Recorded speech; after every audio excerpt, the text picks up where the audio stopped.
बिहार में अब खेसारी गैंग सक्रिय हो गया है। ये गैंग बच्चों को, महिलाओं को अपने निशाने पर लेता है और इन मासूमों को पहले नशे की लत लगवाता है और उसके बाद अपराध की ट्रेनिंग दी जाती है। कैसे चोरी करनी है, छोटे छोटे अपराध कैसे करने हैं, पहले इसकी ट्रेनिंग दी जाती है और उसके बाद छोटे छोटे आपराधिक घटनाओं को अंजाम भी इनसे दिलवाया जाता है।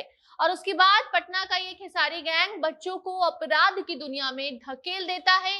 भीख मांगने से लेकर कई बड़े अपराध बच्चों के द्वारा करवाए जाते हैं, महिलाएं भी उसमें शामिल रहती हैं और उसके बाद इन बच्चों की सप्लाई झारखंड में हो जाती है। बच्चों को अपना निशाना बनाकर महिलाओं को अपने झांसे में लेकर ये गैंग खूब कमाई कर रहा है। पूरी खबर आपको बताते हैं किस तरीके से अब खेसारी गैंग को पुलिस ढूंढ रही है। सिर्फ बिहार में ही नहीं बल्कि झारखंड तक इस गैंग के जो सदस्य हैं वो सक्रिय हो चुके हैं और इसमें बच्चे और महिलाएं भी शामिल हैं। बताते हैं सब कुछ। अब नमस्कार, आप जनता जंक्शन देख रहे हैं और मैं आपके साथ वंदना पांडे। पटना का ये खेसारी गैंग धनबाद और उसके आसपास के स्टेशनों पर बच्चों की सप्लाई करता है। जो मासूम बच्चे होते हैं, जो घर से दूर नौकरी की तलाश में आते हैं, वैसे बच्चों को ये निशाना बनाता है। इसके साथ ही महिलाओं को भी अपने गैंग में शामिल कर चुका है, जिस वजह से जो बच्चे हैं वो आसानी से इसकी गैंग में आ जाते हैं। ये वो बच्चे होते हैं जो 10 से 16 साल की उम्र में या तो बेघर हो जाते हैं या फिर नौकरी की तलाश में स्टेशनों पर वो भटकते रहते हैं। उनको ये गैंग पकड़कर पहले ट्रेनिंग देता है, उसके बाद अपराधी बनाकर झारखंड में इनकी सप्लाई की जाती है। इस गैंग का संचालक पटना का रहने वाला खेसारी उर्फ कछुआ बताया जा रहा है। ये पैर से चल नहीं सकता है, इसके दो पैर नहीं है, बावजूद इसके ये सब कुछ ये कैसे कर रहा है, यही पता लगाने की कोशिश पुलिस कर रही है। बता दें कि खेसारी गैंग अपने पाले में महिलाओं को भी लेता है, बच्चों को भी अपना निशाना बनाता है और फिर नशे की लत लगवाकर अपराध की ट्रेनिंग देता है। और जब उस पूरे मामले की जांच पड़ताल की गई तो बाल संरक्षण आयोग के द्वारा बड़ा खुलासा किया गया है। बताया गया है कि करीब 70 से 80 बच्चे सिर्फ धनबाद स्टेशन पर सक्रिय हैं। इनकी उम्र 10 से 16 साल के बीच है और इन बच्चों के द्वारा भीख मंगवाया जाता है, छोटी छोटी घटनाओं को अंजाम दिलवाया जाता है। अपराधों में महिलाएं भी शामिल रहती हैं। स्टेशन पर आए यात्रियों से भीख मांगती हैं और सारा पैसा सीधे जाता है इस खेसारी गैंग के पास। बाल संरक्षण आयोग के द्वारा ये जांच की गई। आयोग के अध्यक्ष उत्तम मुखर्जी ने बताया है कि धनबाद में कई महीने से छोटे छोटे बच्चे जो हैं उन्हें बरामद किया जा रहा है। ऐसी शिकायतें आ रही थी कि बच्चों के द्वारा छीना झपटी की जा रही है, चोरी जैसी घटनाओं को बच्चे अंजाम दे रहे हैं।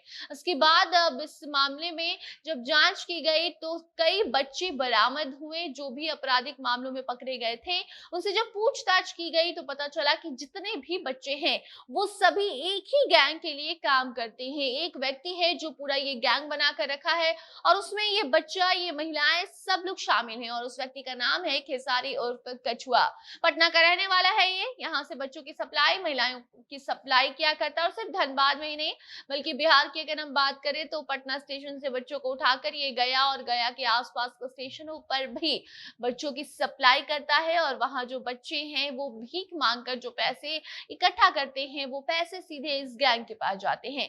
बाल संरक्षण के द्वारा जो पड़ताल की गई है उसके आधार पर बाल संरक्षण आयोग की टीम ने धनबाद और पटना के स्टेशनों सहित और भी आसपास के स्टेशनों पर छापा मारा गया और फिर स्टेशन के पास जितने भी जो बच्चे हैं उनको जब पकड़ा गया तो उनसे पूछताछ की गई और उस मामले की जानकारी सामने आई है कि जो खेसारी गैंग है वो इतना सक्रिय हो चुका है कि बच्चे और महिलाओं की जिंदगी बर्बाद कर रहा है। आपको बता दें कि गया स्टेशन से भी खेसारी गैंग के सक्रिय होने की खबर लगी। अब ये गैंग बच्चों को किसको बेचता है, किसके जरिए ये सब कुछ काम हो रहा है, पैसे कहां से आते हैं, कहां जाते हैं, इसकी जांच पड़ताल के लिए रेलवे पुलिस को आदेश दिया गया है। फिलहाल आपको बता दें कि 2-3 ऐसे मामले हैं जहां पर इस गैंग के जो कई बच्चे हैं जो बरामद किए गए उनसे पूछताछ की गई और जब उनसे पूछा गया कि क्या उनका घर परिवार है, उन्होंने बताया।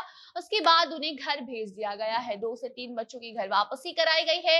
इस गैंग का मुख्य आरोपी खेसारी 22 साल का है। इसके दोनों पैर नहीं है। अब ऐसे में ये बच्चों को कैसे फंसाता है, जो घर से भागकर बच्चे स्टेशन पर आए हुए होते हैं। यहाँ तक कि जो महिलाएं होती हैं उन्हें भी इस गैंग में शामिल किया जाता है। लेकिन ये सब होता कैसे है, किसके जरिए पैसों की लेन देन होती है, इसका पता पुलिस लगा रही है और उसके लिए जांच पड़ताल भी की जा रही है। जिसके बाद एक एक करके इस गैंग में शामिल हर एक अपराधी पर कार्रवाई की जाएगी और जो बच्चे हैं उनको भी मुक्त कराया जाएगा। उनको भी जो बाल सुधार गृह है उसमें भेजा जाएगा, ताकि वो ऐसी जो घटनाएं हैं वो आगे चलकर ना दे, क्योंकि इतनी कम उम्र में पहले से ही उन्हें ट्रेनिंग दी जा चुकी है। इससे आप समझ सकते हैं कि बच्चे जो अभी अपराध कर रहे हैं, आगे चलकर ये अपराध के मामले कितने ज्यादा बढ़ जाएंगे जब वो बड़े होंगे। इसको लेकर अब पुलिस सक्रिय हो चुकी है। इस गैंग का पता लगाने की कोशिश की जा रही है। इस मामले में कोई अपडेट आती है तो आपको हम जरूर बताएंगे। तब तक आप इस पूरी खबर पर अपनी राय कमेंट सेक्शन में बता सकते हैं। वीडियो को शेयर कीजिए और बाकी खबरों के लिए बने रहें जनता जंक्शन के साथ। कैमरे के पीछे थे विशाल और मैं थी आपके साथ वंदना। धन्यवाद।